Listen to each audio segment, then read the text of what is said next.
Maganda rin gabi. Kamusta po kayo mga ka-Digitarians? Welcome back po dito sa ating YouTube channel. Nandito na naman nga po ako si Gandara. Nagmamaganda po ninyo gabi-gabi na ka-Digitarians na mag-aatid sa inyo ng mga latest update and fresh happening single po sa TVJ and the Digitarians. At para po sa nangangamusta po sa atin, medyo okay na po. Medyo ano pa rin yung boses natin. Iba pa din, pero at least wala na po masyadong sumasabi at napakahirap po talaga na magsalita kapag ikaw ay masama ang pakiramdam. But anyway, thank you so much po sa inyong pong pag-alala sa atin. And eto nga, ang mainit po nating update na pag-uusapan ngayon ay pumapatungkol po rito sa ibinahagi po sa circle ng mga legit Daricads. So sa circle lang po ito ng mga legit Daricads, na kung saan ay napakalaki po ng nakasulat na EAT or EAT. EAT po. And maraming mga legit Daricads ang napawaw. So ano po kaya at saan po kaya ito mga ka-OG? Samantala, pahapyawan din naman po natin ka-OG ang patungkol po dito sa pasabog po ng legit Daricads or ng TVJ para po sa araw ng Sabado. Mukhang marami-rami ang pasabog ng TVJ sa atin sa Sabado. Kaya naman, ngayon pa lamang nakaka-excite na. Grabe nga yun. Araw-araw ay looking forward. Araw-araw tayo po ay naiinip kung ano po ang mga kasunod na mangyayari po sa game, serye at pati na rin po sa mga surprises ng TVJ. So, ibig sabihin lamang po nun ay talaga pong mabenta, talaga pong maganda ang EAT dahil marami po ang nag-aabang at parati pong bitin. Sabi nga po ng ilang legit Daricads, sana pagbigyan na po ang hiling nila na mas mapahaba po kahit 20 minutes, 10 minutes pa. 10 minutes more, 20 minutes more ang EAT show. Pero ano rin kasing usapin ito medyo mabigat-bigat din kasi alam naman po natin okay lang sana kung walang mababangga na programa, pero kung meron ay mukhang pagtatalunan po muna ito ng mga nasa board ng TV5. Pero sana kung sakasakali, di po ba? Marami po kasi ang nabibitin na legit Daricads po talaga. Kayo ba guys? Ano ang inyong say hinggil doon? Pero bago po natin yan pag-usapan, nais ko po munang i-shoutout ang mga masusugid po natin taga-subaybay bilang pasasalamat sa inyo pong walang sawang pagsuporta po sa atin. And eto nga, narito po ang mga napili at maswerte po natin napili ngayong gabi. Sa mga hindi po natin nababanggit, ay pasensya na po kayo. Katulad ang sinasabi ko, halos araw-araw kahit po papaano nadadagdagan po yung subscriber natin. So, lumalaki po yung family natin guys. Kaya ang hirap na pong isa-isahin. So, nauunawaan niyo po ako guys. Hindi naman po pwede na 10 minutes mag-shoutout na lamang po tayo. Anyway, narito nga po ang mga napili natin for tonight. Shoutout nga po dito kay Sir Loreto Castro. Ayan, ganyan talaga ang mga mandaraya. May sariling mundo. And syempre guys, kung gagawa ka na lamang rin ng sariling mundo, syempre dun ka na sa ikaw yung bida, hindi po ba? And ito yung nakikita po natin sa sa mga panatiko po ng kabila na mukhang para sila po ang bida, gumawa na lamang po ng sarili nilang kwento. Sarili na lang po ng mundo. And hayaan na po natin mga ka-OG. Ngayon, gumagawa na sila ng sarili nilang mundo. So, pabayaan na po natin. Wag lang po talaga nila na masingit-singit ang TVJ. Dahil dedepensa po talaga ang mga legit Daricads. Samantala, ayon naman dito kay Sir Ed Tamayo. Shoutout po sa inyo and magandang gabi. Thanks, isa ako sa mga laging nakatutok sa iyo, sa iyong voice over updates. I've been a long time Daricad since they were aired here in US with a GMA. Thank you so much po, Thank you sa walang sawa pong pagsuporta sa atin, lalong higit po sa TVG and Legit Dabarkads. Araw-araw ay sama-sama po tayo na suportahan ang TVJ, lalong higit po sa kanilang nilalaban or pinaglalaban na titulong Itbulaga.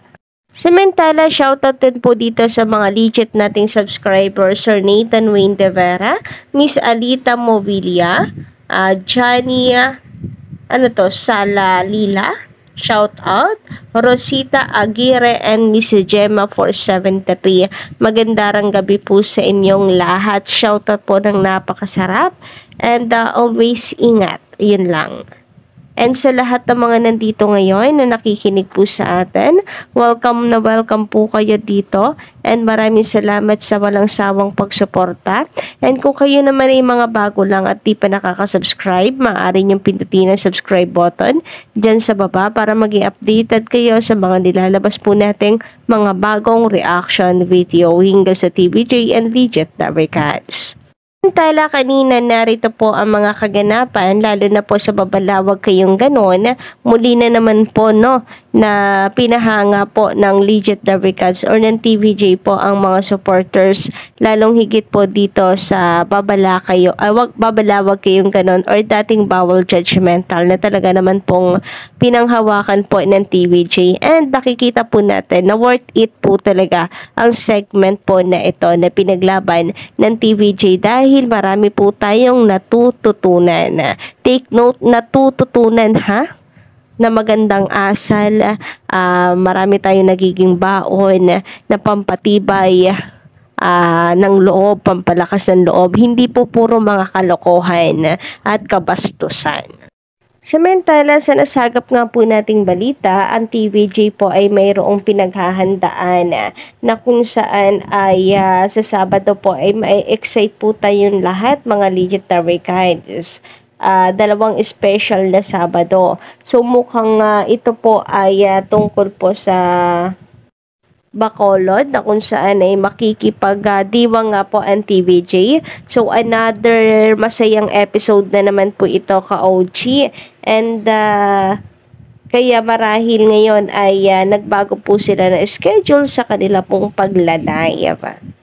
Samantala, about Atasha Mulak naman, so nakita po natin ang video na ito na kung saan ay grabe nga naman. Ang ganda tawang-tawas dito itong si Atasha, pero ang ganda pa rin. Paano niya yung nagagawa at the same time? Kung ako yan, yung tawang ganyan ay mukha pong baliw. Pero to be honest guys, ang ganda po ni Atasha. Ang classy kahit po hindi siya manamit. Yung iba kasi pag nanamit po ay talagang labas na lahat. Anyway, dito makikita po natin sa larawang ito wala rin pong arte itong si Atasha Mulak. Siyang tunay po na good influence na kung saan ay pinapatunayan ng TVG na tama po at worth it po ang ating pagsuporta sa kanila. Mga good influence na ang kinukuha po nila. Lalo na ito mga new batch. Sila Raisa, ay hindi pala dati na si Raisa. Si Karen, si Zombie, si Atasha, di po ba't mga good influence? Dagdagan nyo pa na nandyan po si Lola Belen na napakarami pong bilin. Meron pa silang mga segments na kung saan ay kapupulutan po ng aral. Samantala, dumako naman po tayo ka-OJ dito sa larawan na ibinahagi po sa circle ng mga Legit Dabarkads na kung saan makikita nyo nga po dito na napakalaki po ng nakasulat na IT. Grabe ang ganda guys, ang ganda. At umani po ito ng reaksyon mula po sa mga Legit Dabarkads. And narito nga po ang komento po ng mga Dabarkads na kung saan gandang-ganda nga po sila. So saan kaya ito ka-OG? Saan kaya ito? Meron po nagsasabi na parang sa ibang bansa po ito. Pero grabe nga naman si pagkakataon. Ang laki po ng nakasulat doon na IT. Kayo po ba guys ay meron pong idea kung saan po ito, kung saang lugar ito ka-OG? Sa ibang bansa po ba ito? Or tama po ang kutob ng mga digital records na studio ito ng TVJ? Pero wala naman pong sinasabi. Kung may studio man na bago or mas malaki, malamang po niyan, pag-uusapan po sa social media. At hindi po yan basta-basta ilalabas na lang ng TVJ para surprise, di po ba?